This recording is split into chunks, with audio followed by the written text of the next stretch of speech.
Hey, everybody, welcome to PVD Horror. My name is Dave, and today I am bringing you a book review of a book that I was recently able to check out called How to Fake a Haunting by Christa Carmen. This was a recent release, it just came out last month.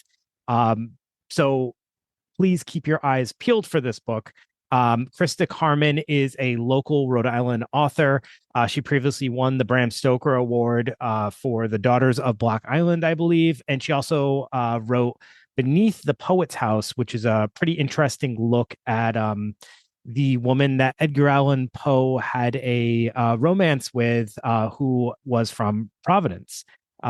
So also Krista was on our show. I was able to talk to her about the book, and that was prior to actually my finishing of the book. So now that I've completed it, I want to circle back and, provide a little review. So just to refresh people's memories, if you watched that episode or if you didn't watch it, I'll tell you what the premise of the book is.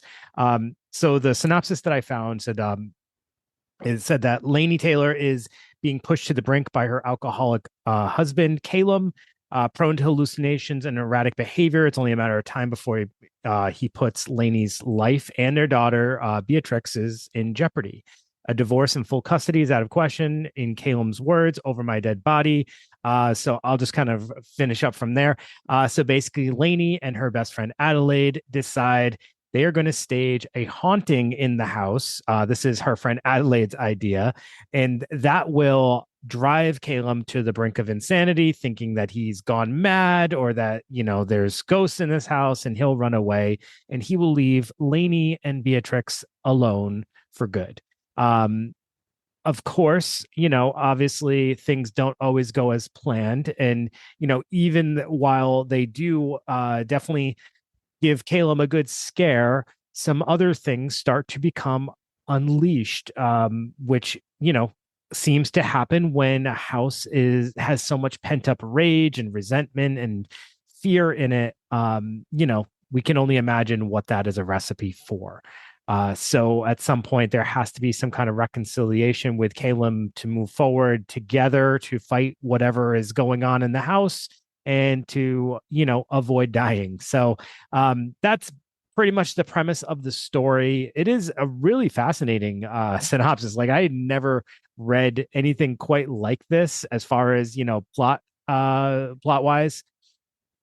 But the thing about this book that I have to say was, like, the most impressive piece of it for me was really the look at it that it had on relationships. And yes, I know that this is a horror podcast and I'm here talking about relationships, but honestly, it was like just very raw and real. And I remember when I was talking to her, she kind of made mention that, a lot of the characters in this novel really, aren't the best people in general, or they all have their like flaws. But to me, it was just very human, and realistic and authentic. Like, even Lainey has her own set of, her own baggage, but it's her also own like set of like characteristics that, might rub some people the wrong way or might make you feel a certain way about her at times. And even her friend Adelaide, she's not a perfect person.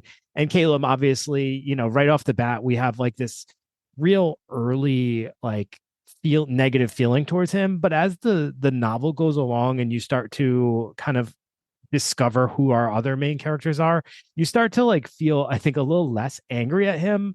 Obviously it doesn't change completely. You still kind of see the problems at hand with him, but I think it almost like highlights that while he's got all this going on, no one else in this story is, without their own flaw or without their own contribution to the problem, I guess would be the best way to put it, except for maybe the young Beatrix.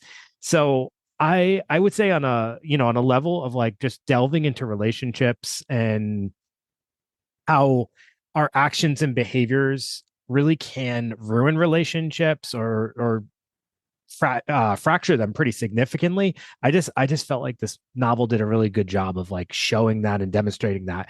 And like I said, beyond just Caleb's behavior with his drinking and with his poor choices and all that stuff, even our, Lainey, our protagonist, her behaviors and choices at times have really put a fracture into this relationship as well that needs to be repaired.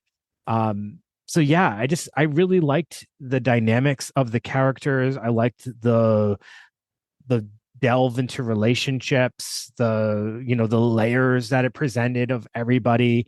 Um, and I just like how another aspect, I guess, is I liked how it kind of showed how sometimes we lose sight of ourselves when we're involved in situations, and we almost like don't realize sometimes when we're not being the version of ourselves that we want to be. And I think that happens with like Lainey, and she's so focused on Caleb's drinking and the things that he's contributing to the relationship. She's not really seeing how, some choices she made have made a pretty big impact, or even if like he is what he is, like some of the things she's covered up in the past, or some of her baggage is present in the relationship as well, and causing its own problems in ways that are manifested as they try to stage the haunting. Now, that part I think is great.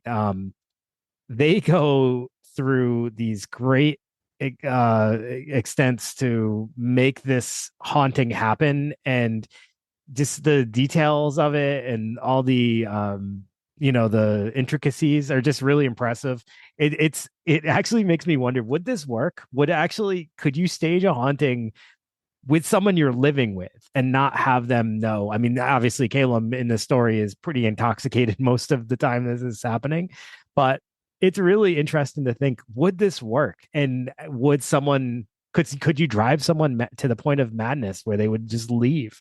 I would love I shouldn't say I would love. It would be really interesting to hear if this was actually something that uh could be done. And I love, like, when she was on, she told me like how this story kind of developed was a prank she played on her husband when he fell asleep, and she was basically gaslighting him into thinking that someone had taken his phone and taken pictures of him while he was sleeping. So, I mean, I guess in a way, like in quick bursts, you can see how this happens, but she carries on this haunting for quite some time with her friend Adelaide. So Adeline, it's interesting to think if this could actually work. Now, the writing of this story, I think, is one of the most impressive pieces. So obviously, like I said, I love the relationship aspects. I love just the things that they're willing to dive into, the subject matter. She Krista Carmen really can craft a beautiful story too, though, like with her writing. I think the writing style it was it was really like, what's the word I want to say? It was top notch. It was basically, for me, it was like it enhanced the story the way that she wrote it. I felt like the writing reflected the population that we're supposed to be represented in this book. So like Caleb and his family are wealthy, they're well to do, they're living in like, you know, and Lainey's working in like these mansions in Newport, Rhode Island, which is, obviously a very rich area. And I felt like the writing style almost matched this world that we're supposed to be living in, even if Lainey doesn't feel connected to that world. So like the contrast is almost like how the behaviors don't match the way that this world is supposed to be, right? And as we all know in today's society, that like obviously not everything is what it seems, and sometimes even the wealthiest communities can have their issues like this, which I think this story kind of highlights. Um, the writing's kind of a part of that as well. Like she has this beautiful writing style that's representative of this wealthy culture, but yet we're talking about like haunting, staging a haunting, and like all these like crazy things. So it's a little bit of that dynamic, that contrast dynamic, which I thought was really fascinating and interesting.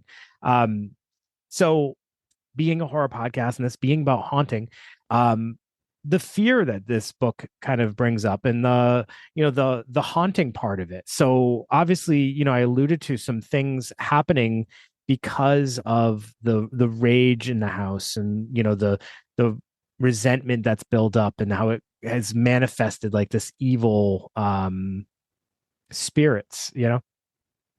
I thought that was such a fascinating take. and the way that it's represented, and I don't want to give spoilers, so I don't want to describe it too much because I want people to have that experience on their own. But I just thought she did like a fascinating job of showing how people get caught in their worst moments, or the moments of regret, or the moments where they would be hard to overcome because you don't feel like you represented yourself in a way that you would want to, or you kind of lost yourself in this moment. And she represents that in a very specific way, which I thought was so genius. um there is elements of like tenseness and fear. I mean, it's not like a horror slasher or anything like that. It's more just like, it's a haunting. It's like a ghost story. Like the way that you experience a ghost story in a movie or something like that. That's kind of how this is. And so it's not something that is like in your face horror, but there's definitely some horrific moments. There's some tense moments. There's moments where, like I think it kind of elicits some real fears that people would have.